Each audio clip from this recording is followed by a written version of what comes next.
RS football ഫാമിന്റെ പുതിയ വീഡിയോയിലേക്ക് എല്ലാ മാന്യപ്രേക്ഷകർക്കും സ്വാഗതം. എല്ലാവരും സുഖമാണെന്ന് വിചാരിക്കുന്നു. അപ്പോൾ 2020 സ്റ്റാർട്ട് ചെയ്തു. ഇടതടവില്ലാതെ ഫുട്ബോൾ മത്സരങ്ങൾ ഇങ്ങനെ നടന്നുകൊണ്ടിരിക്കുന്നു. അപ്പോൾ പന്ത് കളി ഫാൻ എന്ന നിലയിൽ ഭയങ്കര ഹാപ്പിയാണ്. പക്ഷെ കുറേ മത്സരങ്ങൾ ഒരേ ടൈമിൽ വരുമ്പോൾ അത് ഏത് മത്സരം കാണുന്നുള്ള കൺഫ്യൂഷനും, ചിലപ്പോൾ നമ്മളൊരു മത്സരം കാണും പക്ഷെ അടുത്ത മത്സരം കിട്ടില്ല മത്സരം. അതേപോലെ ഇന്ന് റയലിന്റെ കളി കുറച്ചു നേരം കാണാൻ വേണ്ടി പോയി നിന്ന സമയത്ത് അവിടെ റയൽ ബെറ്റീസും ആയിട്ടുള്ള കളിയായതുകൊണ്ട് നല്ല കിട്ടുന്ന മത്സരം എന്നിട്ട് കാണാൻ തുടങ്ങിയ ശേഷം അവിടെ നോക്കുമ്പോൾ ഫുൾഹാമും ലിവർപൂളും തമ്മിൽ ഗംഭീര മത്സരം. അപ്പോൾ ഇംഗ്ലീഷ് പ്രീമിയർ ലീഗിൽ 20 റൗണ്ട് മത്സരങ്ങൾ കംപ്ലീറ്റ് ചെയ്തിരിക്കുകയാണ്. ഇനി 18 റൗണ്ട് മത്സരങ്ങൾ ബാക്കിയുള്ളൂ. അപ്പോൾ ഏകദേശം പകുതിയിൽ കൂടുതൽ മത്സരങ്ങൾ കംപ്ലീറ്റ് ചെയ്തിട്ടുണ്ട്. അപ്പോൾ ഇപ്പോഴും ആഴ്സണലാണ് തലപ്പത്തുള്ളത്. അതിനുവേണ്ടി മറ്റെല്ലാ ക്ലബ്ബുകളും കണിഞ്ഞ് പരിശ്രമിക്കാമെന്ന് പറയാം. എന്താ കാരണം എന്ന് പറഞ്ഞാൽ ഈ ഒരു അവസരത്തിൽ എല്ലാ ടീമുകൾക്കും പോയിന്റ് ഡ്രോപ്പ് ഔട്ട് ചെയ്യാണ്. എല്ലാ ടീമുകളും, മാഞ്ചസ്റ്റർ സിറ്റി ആയിക്കോട്ടെ, ചെൽസി ആയിക്കോട്ടെ, ലിവർപൂൾ ആയിക്കോട്ടെ, ആസ്റ്റൺ വില്ല ആയിക്കോട്ടെ, എല്ലാവരും ഇങ്ങനെ പോയിന്റ് ഡ്രോപ്പ് ചെയ്തുകൊണ്ടിരിക്കും. അപ്പോൾ സൂപ്പർ കമ്പ്യൂട്ടർ പറഞ്ഞ പോലെ ഈ സീസണിൽ ഇംഗ്ലീഷ് പ്രീമിയർ ലീഗിൽ അവസാനിക്കുമ്പോൾ 86 പോയിന്റുമായിട്ട് ആഴ്സണൽ തന്നെ ആയിരിക്കും തലപ്പത്തുണ്ടാവും. നിങ്ങൾ കമന്റ് ബോക്സിൽ ഒന്ന് രേഖപ്പെടുത്തുക ആരായിരിക്കും പ്രാവശ്യത്തെ ഇംഗ്ലീഷ് പ്രീമിയർ ലീഗ് അടിക്കാന്നുള്ളത്. അപ്പോൾ ഈ 20 റൗണ്ട് മത്സരങ്ങൾ കഴിഞ്ഞപ്പോൾ അതിൽ കുറച്ച് മത്സരങ്ങളെ കുറിച്ച് നമുക്കൊന്ന് വിലയിരുത്തേണ്ടതുണ്ട്.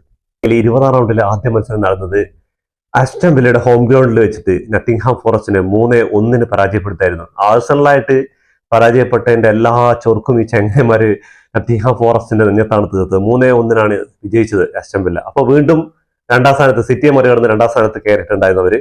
അടുത്ത കൊല്ലം ബ്രൈറ്റണും ബേൺലിയും തമ്മിലായിരുന്നു. 2-0 ബ്രൈറ്റന്റെ ഹോം ഗ്രൗണ്ടിൽ നടന്ന മത്സരത്തിൽ 2-0 വിജയിച്ചിട്ടുണ്ടായിരുന്നു. അടുത്ത മത്സരം നടന്നത് വോൾസും അതേപോലെ വെസ്റ്റ് ഹാം യുണൈറ്റഡും ആണ്. 3-0 വോൾസ് ജയിച്ചു.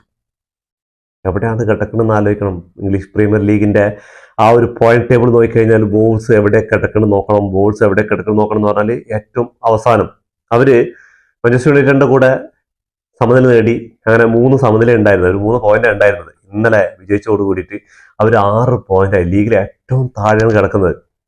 അടുത്ത മത്സരം നമുക്ക് നോക്കിക്കഴിഞ്ഞാൽ അവര് ഇനി എത്രമാത്രം ഉണ്ട് റിലേഷൻ സോണൊക്കെ കഴിച്ച് വരുന്നു. പക്ഷെ അവർ ഈ അവസാനത്തെ 2-3 മത്സരങ്ങൾ നല്ല കളിയാണ് പെർഫോമൻസ് കാഴ്ചവെച്ചിരിക്കുന്നത്. അടുത്ത മത്സരത്തിലേക്ക് നോക്കുകയാണെങ്കിൽ ആഴ്സണൽ വേഴ്സസ് ബോൺമൗത്തും തമ്മിലുള്ള മത്സരം. ബോൺമൗത്തിന്റെ ഹോം ഗ്രൗണ്ടിൽ നടന്ന മത്സരത്തിൽ ഡിക്ലൈൻ റൈസിന്റെ മിന്നും പോരാട്ടം അഴിഞ്ഞാട്ടം തന്നെ പറയിച്ചയുടെ 2 കിടിലൻ ഗോളുകളിലൂടെ ആഴ്സണൽ 3-2 വിജയിക്കണം. 3-1 സ്കോർ. അവസാനം ബോൺമൗത്തിന്റെ ഒരു കിടിലൻ ഗോളിലൂടെ അവർ 3-2 പരാജയപ്പെടാൻ കുറയ്ക്കുക ചെയ്തിട്ടുണ്ടായിരുന്നു. അങ്ങനെ ആഴ്സണൽ വീണ്ടും പോയിന്റ് പട്ടികയിൽ ഏറ്റവും മുകളിൽ പരമാവധി ഗ്യാപ്പ് സിറ്റി ആയിട്ട് കൂട്ടിക്കൊണ്ടിരിക്കുകയായിരുന്നു. അടുത്ത മത്സരം നടന്നത് നമ്മുടെ Manchester United versus Leeds United തമ്മിലാണ്. ലീഡ്സ് യുണൈറ്റഡിന്റെ ഹോം ഗ്രൗണ്ട് നടന്ന മത്സരത്തിൽ മാഞ്ചസ്റ്റർ യുണൈറ്റഡ് ലീഡ്സ് യുണൈറ്റഡിനെ 1-1 അങ്ങോട്ട് തകർത്തു എന്ന് പറയാം. അവർ കഴിഞ്ഞ കളിയും സമനില തന്നെ ആയിരുന്നു. അതും വോൾസിന്റെ കൂടെ ഏറ്റവും ഗ്രൂപ്പിലെ ഏറ്റവും താഴെ കിടക്കുന്ന 20 സ്ഥാനത്ത് കിടക്കുന്ന വോൾസിന്റെ കൂടെ മാഞ്ചസ്റ്റർ യുണൈറ്റഡ്. അപ്പോൾ ബ്രൂണോ ഫെർണാണ്ടസ് ഇല്ലെങ്കിൽ മാഞ്ചസ്റ്റർ യുണൈറ്റഡ് എന്താണെന്ന് കാണിച്ചു തരികയാണ്. ഇപ്പോൾ 2-3 മത്സരങ്ങളായിട്ട് ചങ്ങായിക്ക് പരിക്കാണ്. അവിടെ ഗോൾ സ്കോർ ചെയ്യാനോ അസിസ്റ്റ് ചെയ്യാനോ ആൾക്കാരില്ല. മാത്യു കുഞ്ഞൊന്ന് അങ്ങോട്ട് കിണഞ്ഞ് പരിശ്രമിച്ചിട്ടുണ്ട്. പക്ഷെ ഗോൾ സ്കോർ ചെയ്യാനും മാത്രം നടന്നില്ല. ഭയങ്കര. അതേപോലെ ലീഡ്സ് യുണൈറ്റഡിന് ഗംഭീര ചാൻസുകൾ കിട്ടിയിട്ടുണ്ടായിരുന്നു. 2 ടീമും നല്ല ചാൻസുകൾ. പക്ഷെ 1-1 കളി അവസാനിക്കായിരുന്നു. അടുത്ത മത്സരത്തിലേക്ക് വരികയാണെങ്കിൽ എവർട്ടന്റെ ഹോം ഗ്രൗണ്ടിൽ വന്നിട്ട് ബേൺഫോർഡ് 4-2 എവർട്ടനെ പരാജയപ്പെടുത്തി. ഇതൊക്കെ കിടില മത്സരം എന്ന് പറയാം. ഞാൻ കണ്ടിട്ടുള്ള ഹൈലൈറ്റ്സ് മാത്രമാണ് കണ്ടത്. അടുത്ത മത്സരം നോക്കുകയാണെങ്കിൽ ന്യൂകാസിൽ യുണൈറ്റഡ് ക്രിസ്റ്റൽ പാലസിനെ 2-0 ന്യൂകാസിൽ യുണൈറ്റഡിന്റെ ഹോം ഗ്രൗണ്ടിൽ വെച്ചിട്ട് ഇല്ലാതാക്കുകയാണ് ചെയ്തത്. അടുത്ത മത്സരത്തിലേക്ക് വരികയാണെങ്കിൽ സണ്ടർലാൻഡും ടോട്ടൻഹാം ഹോട്ട്സ്പോറിന്റെ ഹോം ഗ്രൗണ്ടിൽ വെച്ച് നടന്ന മത്സരത്തിൽ ടോട്ടൻഹാം ഹോട്ട്സ്പോർ ആണ് ആദ്യ ഗോൾ സ്കോർ ചെയ്തത്. 80 മിനിറ്റ് ആയപ്പോൾ സണ്ടർലാൻഡ് പിന്നെ സമനിലയില്ലാണ്ട് പോയിട്ട് അവർ തോൽക്കാനും റെഡിയല്ല, ജയിക്കാനും റെഡിയല്ല. അവർക്ക് സമനിലയാണ്. ഈ സീസണിൽ 9 സമനിലയായി. അവർ ഏറ്റവും കൂടുതൽ സമനില നേടുന്ന ടീമാണ്. അപ്പോൾ എനിക്ക് ഏറ്റവും കൂടുതൽ ഈ സീസണിൽ ആഴ്സണലിനെ കഴിഞ്ഞാൽ ഈ സീസണിൽ ഏറ്റവും കൂടുതൽ ഒരു പെർഫോമൻസ് ചെയ്യണം എന്നുള്ള ടീമാണ് ഈ സണ്ടർലാൻഡ്. ഞാൻ ആഴ്സണൽ ഫാൻസ് ആയിട്ടൊന്നും അല്ല കാര്യങ്ങൾ പറയുന്നത്. അപ്പോൾ കുറച്ച് ആഴ്സണൽ ഫാൻസ് ഇന്ന് ചെൽസി മാഞ്ചസ്റ്റർ യുണൈറ്റഡിന്റെ കളിയെ കുറിച്ച് ഞാൻ ഇന്ന് ഒരു വീഡിയോയിൽ പറഞ്ഞപ്പോൾ ചില ആഴ്സണൽ ഫാൻസ് വന്നിട്ട് കമന്റ് ബോക്സിൽ പറഞ്ഞിട്ടുണ്ടായിരുന്നു, ഇന്ന് സിറ്റി ജയിച്ചില്ലെങ്കിൽ നമുക്ക് സമനില മതിയെന്ന്. എന്നാൽ സമനില ആകുമ്പോൾ 2 ടീമിനും ഓരോ പോയിന്റാണ്. അതേപോലെ തന്നെ ആയി ചങ്ങായിമാരുടെ ആഗ്രഹങ്ങൾ പോലെ തന്നെ ആയിരിക്കണം സംഭവം. അടുത്ത മത്സരം നോക്കുകയാണെങ്കിൽ ഫുൾഹാമും ലിവർപൂളും തമ്മിൽ തീ പാറിയ പോരാട്ടമാണ്. ഇന്ന് ആ കളി കാണാതെ മിസ്സായിരുന്നവർക്കൊക്കെ വമ്പിച്ച നഷ്ടം തന്നെ പറയാം. 94 മിനിറ്റ് വരെ 1-1 ഇരുന്ന മത്സരമായിരുന്നു. അവസാനം 97 മിനിറ്റ് വിസിലടിക്കുമ്പോൾ 2-2 സമനിലയാണ്. ലിവർപൂളിന്റെ ഹാക്പോ ആള് ഗോൾ അടിച്ചിട്ട് ഷർട്ടൊക്കെ ഊരി വലിച്ചെറിഞ്ഞ് വലിയ സെക്ഷൻ കഴിഞ്ഞ് നിൽക്കുമ്പോൾ റെഫറി വിസിലടിക്കാൻ വായിൽ വിസിലെടുത്ത് വെക്കുന്ന സമയത്താണ് ഫുൾഹാമിന്റെ ചങ്ങായി ഒരു കിടലൻ പോളി. എൻ്റെ മോനെ എമ്മാതിരി ഷോട്ടാണ്. അതെങ്ങനെയാണ് ബോക്സിന്റെ ഉള്ളിൽ കയറുന്നത് 2-3 പ്രാവശ്യം റീപ്ലേ കാണുമ്പോൾ മനസ്സിലാവുന്നുള്ളൂ. അടിപൊളി ഒരു ഉഗ്രൻ ഗോളിലൂടെ ലിവർപൂൾ ഫാൻസിനെയൊക്കെ അങ്ങോട്ട് നിശബ്ദരാക്കിയിട്ട് അങ്ങനെ 2-2 സമനില കിട്ടില്ലേ. ഈ 20 റൗണ്ടിലെ ഏറ്റവും മികച്ച മത്സരം തന്നെ പറയാൻ പറ്റും. അടുത്ത മത്സരമാണ് നമ്മളെല്ലാവരും കാത്തിരുന്ന മാഞ്ചസ്റ്റർ സിറ്റി വിസസ് ചെൽസി മത്സരം. ഞാൻ ഇന്നലെ പറഞ്ഞ പോലെ തന്നെയായിരുന്നു. ചെൽസിക്ക് ഒരു പ്രശ്നമുണ്ട്. ചെൽസി ചിലപ്പോൾ ചെറിയ ടീമുകളോട് തോക്കും, സമനില നേടും. പക്ഷേ വമ്പന്മാർ വരുമ്പോൾ അവർക്കെതിരെ അങ്ങോട്ട് കട്ടയ്ക്ക് നിൽക്കും. അത് ഇമ്പോർട്ടന്റ് മത്സരമാണ്. ചെൽസിക്ക് ഒരു മാനേജർ കൂടെ ഇല്ലാതെയാണ് ഇന്ന് മാഞ്ചസ്റ്റർ സിറ്റിയുടെ ഗ്രൗണ്ടിൽ പോയിട്ട് കളിയൊന്നും വലിയ ഫസ്റ്റ് ഹാഫിൽ മാഞ്ചസ്റ്റർ സിറ്റി തന്നെയാണ് നല്ലപോലെ കളിച്ചത്. സെക്കൻഡ് ഹാഫിൽ കുറച്ച് അവസരങ്ങളൊക്കെ ഉണ്ടായിരുന്നു. പക്ഷെ നോക്കിയപ്പോൾ സമനിലയിൽ അവസാന 90+ മിനിറ്റിലാണ് എൻസോ ഫെർണാണ്ടസിലൂടെ ചെൽസി സമനില നേടുന്നത്. അവർക്ക് വലിയ കാര്യം തന്നെയാണ്. ആ ഒരു എന്താണ് തോറ്റ മത്സരമാണ് ഒരു പോയിന്റ് കിട്ടുന്നത്. പോയിന്റ് ഡ്രോപ്പ് ചെയ്ത കളിയാണ്. അങ്ങനെ കഴിഞ്ഞ റൗണ്ടിൽ 7 സമനിലയായപ്പോൾ ഈ റൗണ്ടിൽ 4 സമനിലയാണ് ഓരോ ടീമുകളും നേടിയിരിക്കുന്നത്. മത്സരങ്ങൾ നോക്കിക്കഴിഞ്ഞാൽ മാഞ്ചസ്റ്റർ സിറ്റി വിസസ് ചെൽസി 1-1 സമനിലയായി. ഫുൾഹാം വിസസ് ലിവർപൂൾ മത്സരം 2-2 സമനിലയായി. ടോട്ടൻഹാം ഹോട്ട്സ്പർ സണ്ടർലാൻഡ് വിസസ് സമനിലയിൽ അവസാനിച്ചു. പിന്നെ ലീഡ്സ് യുണൈറ്റഡ് മാഞ്ചസ്റ്റർ യുണൈറ്റഡ് തമ്മിലുള്ള മത്സരം 1-1 സമനിലയിൽ അവസാനിച്ചു. അപ്പോൾ സമനില ഇപ്പോൾ അങ്ങനെ നടന്നുകൊണ്ടിരിക്കുകയാണ്. അതേപോലെ ഗോൾ കീപ്പർമാരുടെ പെർഫോമൻസും ഭയങ്കര ഗംഭീരമായിക്കൊണ്ടിരിക്കുകയാണ് ഇപ്പോൾ. ഇന്നത്തെ ആ ഒരു സിറ്റിയുടെ ഫസ്റ്റ് അറ്റംപ്റ്റ് ഒക്കെ നോക്കിക്കഴിഞ്ഞാൽ നമ്മുടെ ഹാലണ്ടിന്റെ 2 അറ്റംപ്റ്റ്, ഒന്ന് ഗോൾ കീപ്പർ അത് ഒരു ഇത് ഡിഫ്ലക്ഷൻ വന്നിട്ട് പോകുന്ന ബോളായിരുന്നു. ആ ബോള് ആ ഗോൾ ടൈപ്പ് ചെയ്തിടുന്ന ഒരു സീനുണ്ട്. എൻ്റെ മോനെ എമ്മാതിരി ഒരു സേവായിരുന്നു എന്ന് പറയാം. അതിനുശേഷം അടുത്ത് കൊടുത്ത് പോസ്റ്റിലേക്ക്.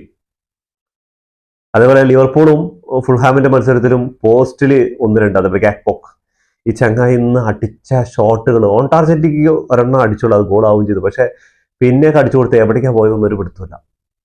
അതേപോലെ ഫുൾഹാമിന്റെ ഒരു കിടിലൻ ഗോൾ വേണ്ട, അതും ബാറിൽ തട്ടിപ്പോയി. അപ്പോൾ കിടിലൻ മത്സരമായിരുന്നു ലിവർപൂൾ തമ്മിൽ ഫുൾഹാമും തമ്മിലുള്ള മത്സരം. അതിൽ എക്സ്ട്രാ ടൈമിൽ അവസാനം തീപ്പൊരി എന്ന് പറയില്ല, അമ്മാതിരി പെർഫോമൻസ് 2 ടീം എടുത്തിട്ടുണ്ടായിരുന്നു. ഇവർക്ക് ഫുൾഹാമിന് നല്ല അവസരങ്ങൾ, ഇതിൽ കൂടുതൽ ഗോൾ സ്കോർ ചെയ്യേണ്ട അവസരങ്ങൾ ഉണ്ടായിരുന്നു. അതേപോലെ തന്നെ ലിവർപൂളിനും സാലയുടെ കുറവ് അവിടെ ശരിക്കും കാണുന്നുണ്ട്.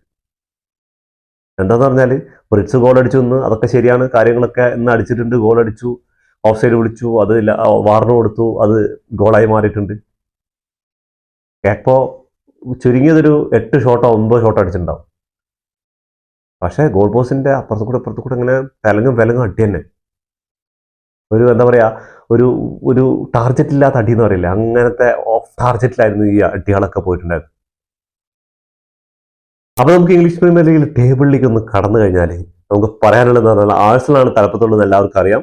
ആഴ്സണൽ വിജയിക്കാൻ വേണ്ടിയിട്ട് ഈ സീസണിൽ ചെൽസിയും ലിവർപൂളും മാഞ്ചസ്റ്റർ യുണൈറ്റഡും എല്ലാവരും കിട്ടിയ അവസരങ്ങളൊക്കെ മുതലായിക്കൊണ്ടിരിക്കുകയാണ്. അവർ പോയിന്റ് ഡ്രോപ്പ് ചെയ്തിട്ട് 20 മത്സരങ്ങൾ കംപ്ലീറ്റ് ചെയ്ത 15 വിജയവും 3 സമനിലയും 2 തോൽവി അടക്കം 48 പോയിന്റുമായിട്ട് വളരെ വളരെ വളരെ മുകളിലാണ് ആഴ്സണൽ.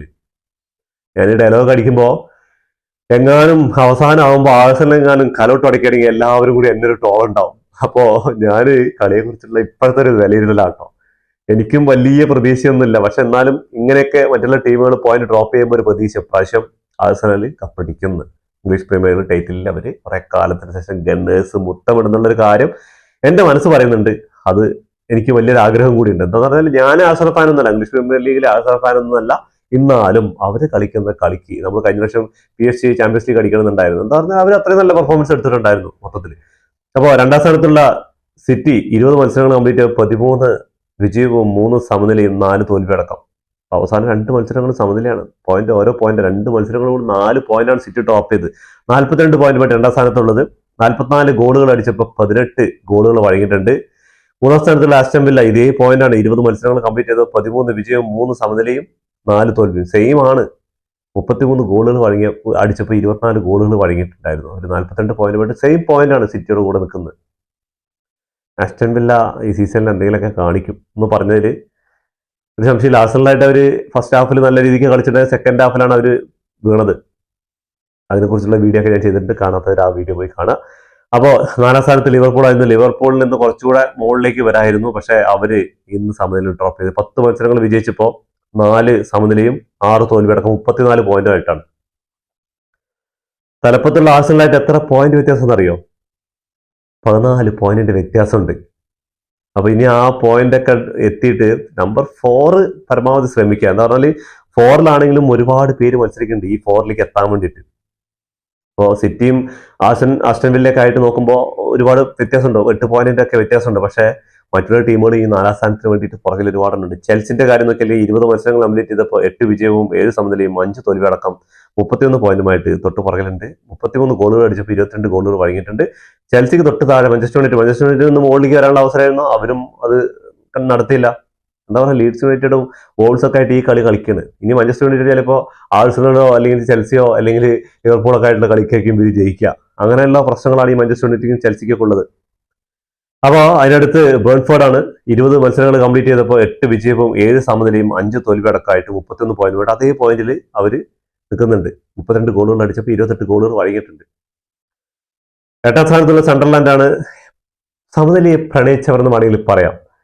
7 വിജയവും 9 സമനിലയും 4 തോൽവി അടക്കം 30 പോയിന്റുമായിട്ട് ഇതേ പോയിന്റാണ് ബേൺഫോർഡിന്റെ അതേ പോയിന്റിലാണ് അവർ നിൽക്കുന്നത്. 21 ഗോളുകൾ അടിച്ചപ്പോൾ 19 ഗോളുകൾ മാത്രമേ വഴങ്ങിയിട്ടുള്ളൂ. ആഴ്സണലിലും മാഞ്ചസ്റ്റർ സിറ്റിക്കും താഴെ ഏറ്റവും കുറവ് ഗോൾ വഴങ്ങിയ ടീമാണ്. അവരുടെ ഡിഫൻസ് തന്നെയാണ് മെയിൻ. ഡിഫൻസും ആ ഒരു മിഡ്ഫീൽഡും നോക്കിക്കഴിഞ്ഞാൽ 9ാം സ്ഥാനത്തുള്ള ന്യൂകാസിൽ യൂണൈറ്റഡാണ്. 20 മത്സരങ്ങൾ കഴിഞ്ഞപ്പോൾ 8 വിജയവും 5 സമനിലയും 7 തോൽവി അടക്കം 29 പോയിന്റുമായിട്ട് 28 ഗോളുകൾ അടിച്ചപ്പോൾ 24 ഗോളുകൾ വഴങ്ങിയിട്ടുണ്ട്. 10ാം സ്ഥാനത്തുള്ള ബ്രൈറ്റനാണ്. 20 മത്സരങ്ങൾ കംപ്ലീറ്റ് ചെയ്തപ്പോൾ 7 വിജയവും 7 സമനിലയും 6 തോൽവി അടക്കം 28 പോയിന്റുമായിട്ട് അവര് 10ാം സ്ഥാനത്താണ് ഉള്ളത്. ഇപ്പൊ നോക്കിക്കഴിഞ്ഞാൽ ഇനി ഫുൾഹാം ഉണ്ട്, എവർട്ടൺ ഉണ്ട്, ഇതൊക്കെ 28, 27 അങ്ങനത്തെ പോയിന്റ്. ക്രിസ്റ്റൽ പാലസിന്റെ ഒക്കെ 27 ആ പോയിന്റുകളാണ്. അപ്പോ ഈ ഒരു 10 ടീമുകൾ 5ാം സ്ഥാനത്ത് നിൽക്കുന്ന 4ാം സ്ഥാനത്ത് നിൽക്കുന്ന ലിവർപൂൾ മുതൽ 14ാം സ്ഥാനത്ത് നിൽക്കുന്ന ക്രിസ്റ്റൽ പാലസ് വരെ വലിയ പോയിന്റ് വ്യത്യാസമൊന്നുമില്ല. 27ഉം 34ഉം ആകെ 6 പോയിന്റിലേക്ക് വ്യത്യാസമുള്ളൂ. അപ്പോൾ ഏത് ടീമിനാണെങ്കിലും ഈ ടോപ്പ് 4-ലേക്ക് എത്തപ്പെടാന്നുള്ള ഒരു സാഹചര്യത്തിലാണ് ഇംഗ്ലീഷ് പ്രീമിയർ ലീഗ് പോയിക്കൊണ്ടിരിക്കുന്നത്. അപ്പോൾ ഈ സീസണിൽ ആരായിരിക്കും കപ്പടിക്കുക നിങ്ങൾ കമന്റ് ബോക്സ് എന്തായാലും രേഖപ്പെടുത്തണം. അതേപോലെ ടോപ്പ് 4-ൽ വരുന്ന 4 ടീമുകൾ നിങ്ങൾ ഒന്ന് കമന്റ് ചെയ്യുക, ആരായിരിക്കും ഈ ടോപ്പ് 4-ൽ വരുന്നത്. അപ്പോൾ ഇതോടുകൂടി ഈ വീഡിയോ അവസാനിക്കുന്നു. ഫുട്ബോൾ ലോകത്തെ പുതിയ വിശേഷങ്ങളുമായി വീണ്ടും കാണാം. ഈ വീഡിയോ ഇഷ്ടപ്പെട്ടാൽ ലൈക്ക് ചെയ്യുക, ഷെയർ ചെയ്യുക, സബ്സ്ക്രൈബ് ചെയ്യുക.